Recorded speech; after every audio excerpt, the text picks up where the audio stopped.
Hey everyone, in this tutorial I'll show you how to create your own mini-game with GameLab AI. To start, tap Create Game. Here you can either type in your own game idea or select one of the suggested idea bubbles. These bubbles are helpful if you want some quick inspiration or if you want to start from a common game concept. For this example, I'll create a modern Tetris-style game. So I'll enter something like a modern neon Tetris game.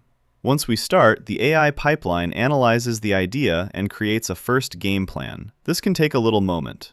GameLab AI then defines the first asset catalog for the game. The asset catalog contains the visual and audio elements that may be needed for the game. For example, characters, backgrounds, props, UI elements, effects, animations, or audio files. Not every game needs a lot of custom assets. For simple games, the asset catalog may only contain audio files or a few basic elements because shapes, blocks, buttons, and simple effects can often be created directly in code. But for more visual games, you may already see empty character assets, props, backgrounds, or animations prepared for you. At this point, you have two options. You can choose manual setup if you want to review the asset catalog first, adjust assets, upload your own files, pick assets from the library, or generate specific visuals with AI. Or you can choose Auto-Generate. With Auto-Generate, GameLab AI creates the planned assets automatically, prepares everything, and then starts building the game right away. For this example, I'll use the automatic workflow. Once the process starts,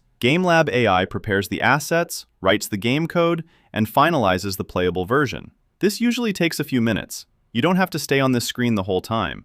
You can leave the view, explore other games, or use the app while the game is being created. When it's ready, you'll get a notification and can come back to test it. Now let's open the preview. In this example, the first version starts with a dark screen. This can happen sometimes, especially with a first-generated version, but that's not a big problem. GameLab AI is built for iteration. When you test the game for the first time, the app may ask if everything is working correctly. You can select an issue like, "The game does not start," and GameLab AI will automatically send that feedback into the chat. You can also go to the chat manually and describe what is wrong. GameLab AI detects the problem, fixes it, and rebuilds the game. Now we go back to the preview, and now the game is running. We have a playable neon Tetris-style game that was created from a simple idea. At this point, you can already test the controls, the gameplay, the visuals, and the overall feel. Most games can be played with touch gestures, on-screen buttons, or keyboard controls when opened on desktop through the web version. If you want to improve something, you can simply continue in the chat. For example, you could say,